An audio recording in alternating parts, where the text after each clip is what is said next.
Hey, welcome to the Smash Property Market Update for June. If you're new, my name's Nick and I'm the founder and director of the Smash Property Buyers Agency. And every month we put together a property market update where we look at the national property market, what is happening across all the capital cities, and then we deep dive into what's driving each market and importantly, what you can do based on your budget and the specific strategy that you might have. So if you get some value out of the video, I'd love it if you can give it a thumbs up and consider subscribing. Now let's dive straight into it. Now for the month of May, the national home values rose by 0.5%. Now I like to put this in dollar terms. We're talking at the median level. So in dollar terms, the property prices moved by about $4,600 at the median level in the month. Now, I think it's important to put a dollar value to it because percentages can just sometimes just look like numbers on a page. And this is always important because that's just at the median level. Property prices moved by about $4,600. In markets that we're buying, property prices are moving by about $10,000 a month. So for the investors that are sitting on the fence waiting, I always like to just put that out there because the market moves and it tends to move a lot quicker than we can actually save based on my now almost 20 years experience in the property and finance game. For the first time in a long time, capital cities actually outpaced regional markets, would you believe? So capital cities as a collective grew by about 0.5%. The regional markets as a collective grew by about 0.4%, which is the first time that's actually flipped in a very long time, which is very, very interesting. And there's one particular market that is absolutely standing out that is actually driving that capital city surge. Interestingly, units outperformed houses once again. So units are up 0.6% and houses are up 0.4%. And this is largely driven by buyers looking for hunting for a better value. And also there are investors that are hunting for better value. And with a lot of people's borrowing capacity is forcing them into that unit market, which we are seeing. In terms of rental yields, nationally, it's holding quite firm. So sitting at 3.75% nationally. And in the regional markets, it's sitting at 4.42%. As we look at vacancy rates ticked up slightly. At a national level, it's sitting at 1.2%, but in key investor markets, vacancy rates are sub 1% and by a fair long way as well. When we take a look out, we've got wage growth, which is pretty stable. We've got unemployment sitting steady at 4%, and those two factors are producing or boosting confidence in the market that we are now seeing, and we sort of have investor behavior slightly shifting. So what we're sort of seeing is a lot of investors are now tending to focus on dual income strategies. So the granny flat, buying a house and building a granny flat, having a dual income property from the get-go, and a few other strategies as well, which is very interesting. And when we look at what the banks are reporting is that there are a lot of people moving towards 3-year fixed loans. And that is gaining more traction as banks are dropping pricing in that 3-year fixed rate market, which is very, very interesting. Obviously, people have seen the rates go up, starting to come back down, and now they're like, cool, I'm comfortable with that. Let me lock that in for a couple of years. We obviously saw the RBA rate cut, which is now sitting at a cash rate of 3.85%. Now, that's down from 4.1% back in April, where it was. Now, interestingly, I watch this religiously. We've got the futures market are predicting or pricing in, I should say, further rate cuts between now and November. So don't be surprised if the RBA meetings in the next few months do produce further rate cuts. And with those rate cuts, as we've seen historically, it allows more people into the market. Number one, it allows people that are currently in the market opportunities to refinance, pull out equity, and buy more property. So we've only ever seen rate cuts fuel the property market even further than what it currently is. So that's definitely one to watch. So let's take a look at capital city performance for the month of May. Now, as I mentioned, there's one capital city which is an absolute standout across all of the markets in the country, and that is Darwin. Darwin, would you believe, is leading the month-on-month growth out of all capital cities. Darwin is up 1.6% for a total annual growth of 3.9%. and a median value at the moment sitting around the $525,000 mark. And interestingly, it has the highest gross yield at 6.4% across the country. I never thought I would say it. Darwin is a market to be considering and looking at, and we're going to dive into a little bit more about Darwin in just a second. But the second capital city, again, I have to sort of eat my words a bit here, is that Perth actually grew and had a bit of a surge, 0.7% up month on month. Annually, it's up 8.6%. I have said on other podcasts that I wouldn't be buying in Perth. I wouldn't be considering it, but there are certain markets, certain suburbs, and I'll get to them in just a second, that are worth paying attention to. Brisbane, Hobart, both up 0.6% month on month. Sydney up 0.5%, Melbourne up 0.4%. Interestingly, with Melbourne, annually, it is still down 1.2%. Adelaide and Canberra both up 0.4%. And as you can see on the screen there, Canberra annually is slightly down. Adelaide has obviously had a great 12 months, as has Perth and Brisbane. So some very interesting moves there in the property market space. Like I said, I cannot believe that Darwin is leading the charge. So what's driving the market in particular? Let's talk about Darwin. So what we're seeing is when you look at the affordability of Darwin comparable to other capital city locations, it is by far and away a standout in terms of affordability. Darwin itself and the surrounding suburbs has a very, very tight rental supply. And obviously with that, you've got very, very high yields, and it's catching the attention of a lot of interstate investors. We know a lot of agents in and around the Darwin area, and properties are starting to move very, very quickly there. So you've got momentum building quite fast. So areas in Palmerston, so suburbs like Durack, Bakewell, all performing very, very well. Great entry-level prices, very, very low vacancy rates, and very, very high rents being commanded in those particular areas. Now, over and above that, we've got unemployment rates in Darwin sitting at a very low 3.4%, and we've actually got employment growth at 2.7%. So you combine those two factors, that's definitely bolstering confidence and the housing demand that we are seeing in Darwin. And I never thought I'd say it, but Darwin is a definite opportunity to be considering. And we are, I'm going to be starting to look at Darwin for myself and investors as well, depending on the strategy that you have and depending on where you are on your property journey. Now, Perth did rebound after a pretty slow April. Now, it's important to say that the Perth market isn't universally strong. So it's not any market, any suburb in Perth that's going to do very well. It's really outer suburbs that I'm seeing perform quite well. So Clarkson, Ellenbrook, Byford, they're all powering on thanks to very good affordability and very, very good yields as well. So if you're in the Perth market and you're wanting to look there, those are some areas where you might want to be paying some attention to and speaking to some agents there. Now, Brisbane, Sydney, Melbourne all had pretty good gains. Brisbane was sort of leading out of those three for the month. So Brisbane aside, Sydney and Melbourne, there's sort of a bit of renewed confidence in those markets with the numbers that we're sort of seeing in terms of the growth and properties moving in and around those particular areas, particularly in the lower price segments. So anything sort of, particularly in Melbourne, anything under the $800,000 bracket in terms of houses doing quite well. Units continue to be an attractive investment as that affordability gap versus houses is pushing more buyers, particularly investors, into apartments. Now, which is very, very interesting, and that's again just the affordability. A lot of people I can't buy a house if they're in Sydney, Melbourne, and they're sort of shifting towards apartments. Now, if that's you, I definitely encourage you to look outside of the state that you're living in and try and get into a house if you can.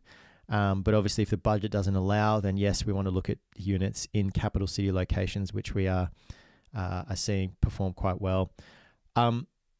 Importantly, we're keeping an eye on migration. Now, international arrivals are still tracking pretty high, and obviously we're inviting more people into the country. That's putting rental demand pressure in key cities. So Sydney and Melbourne tend to feel those new arrivals quite early and quite soon.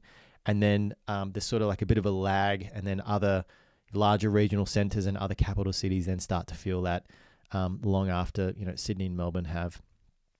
So where to focus based on your strategy. Now, this is a format that we quite like. So if you're looking for strong rental yields, now you can't go past Darwin at this point.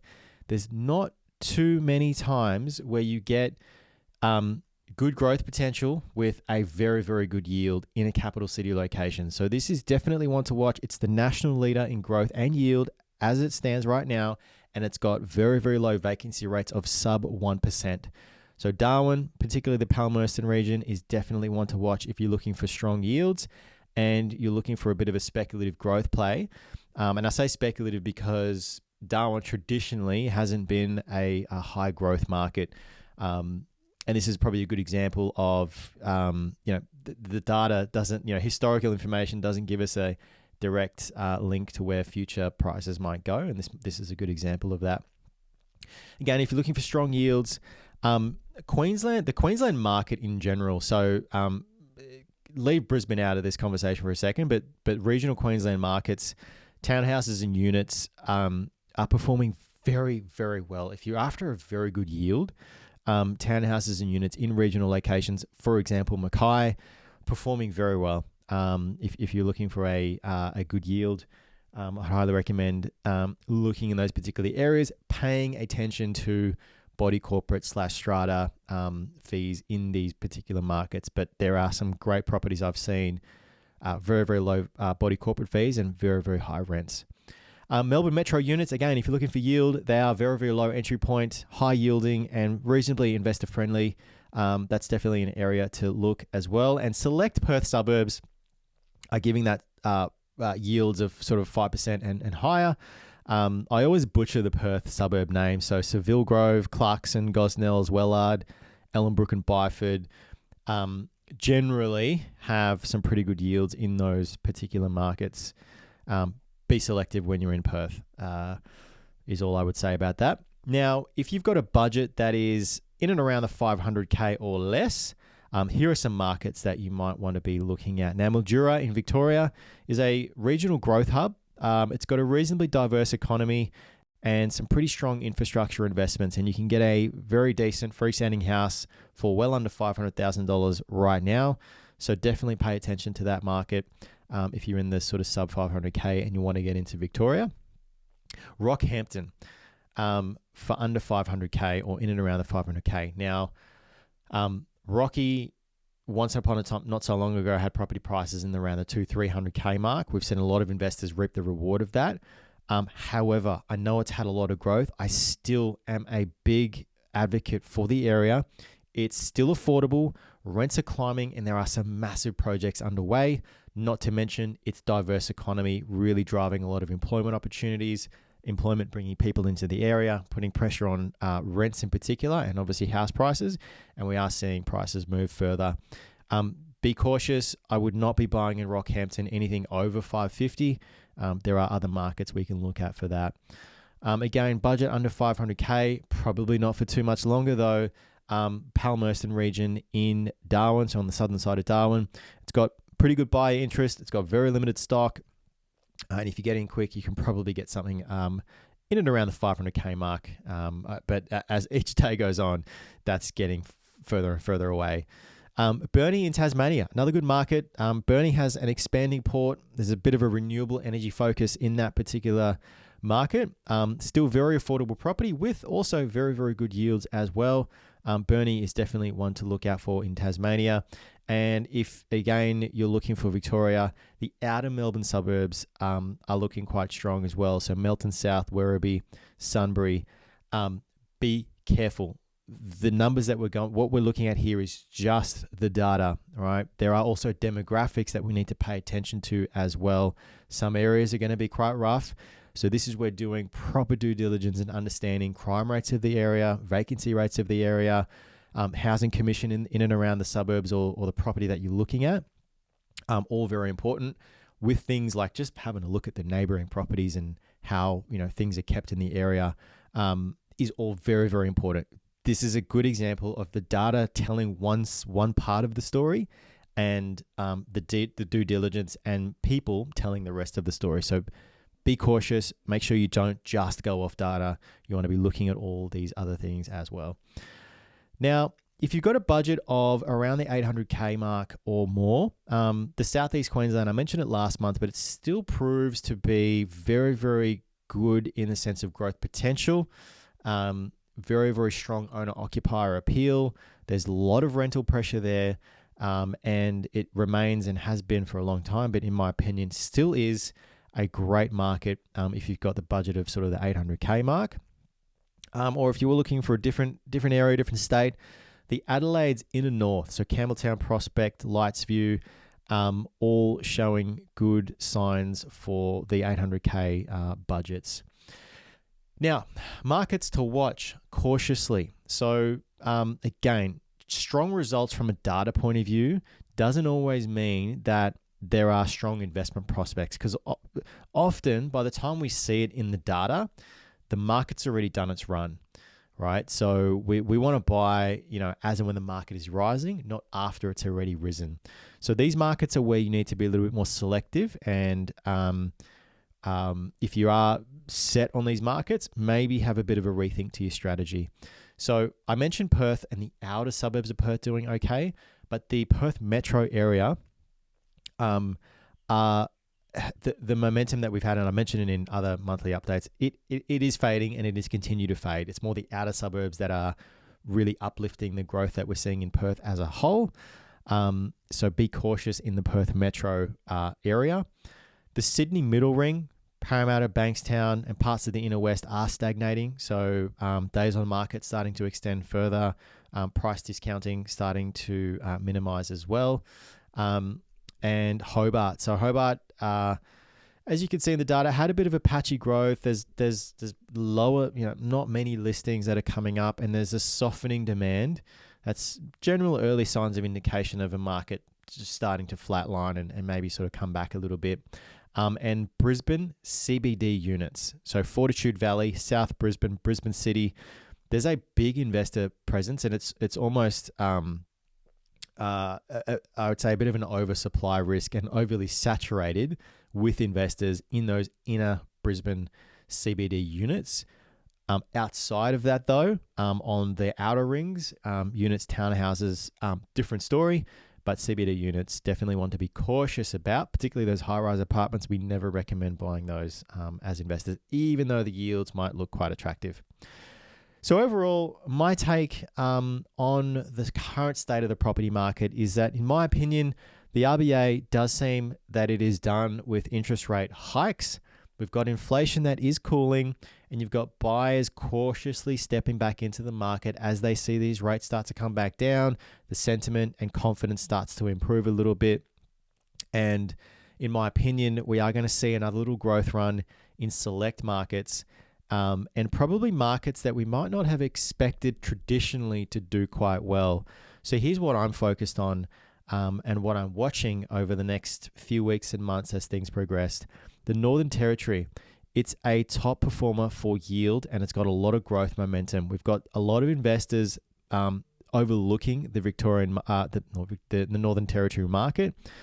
The Perth Fringe, still delivering, but the broader market is softening, so you've got to be pretty precise in Perth, but there are still some good value areas we can pick up. But above all else, in my opinion, the Queensland market is still the market of choice for its yield and growth opportunities. We've got rents are up in pretty much most locations across Queensland. Infrastructure investment is booming. Net interstate migration is booming. And you've got some markets that haven't quite caught up yet in terms of price. So my advice is, don't look at national averages, right? We've got to go suburb by suburb. This is not a case of all capital cities rising in value and everyone benefiting like we have seen in Perth recently, as an example. So we go suburb by suburb. So here are some things that you can look for. Tight vacancy rates. All right. We want to look at decent land content when we're buying and building a property portfolio. Strong rental returns, local infrastructure investments. So not just, highways and freeways, rail lines going in, but what's happening locally. How is the local area changing is something to pay attention to. And we want to look at buyer demand, right? Where do people want to live? If we can kind of nail those things, that is how you can win in the current state of the Australian property market. So that's all we have time for. I hope you got some value out of that. If you did, appreciate it if you could like the video and consider subscribing. It definitely helps us know that we are doing the right job for you guys.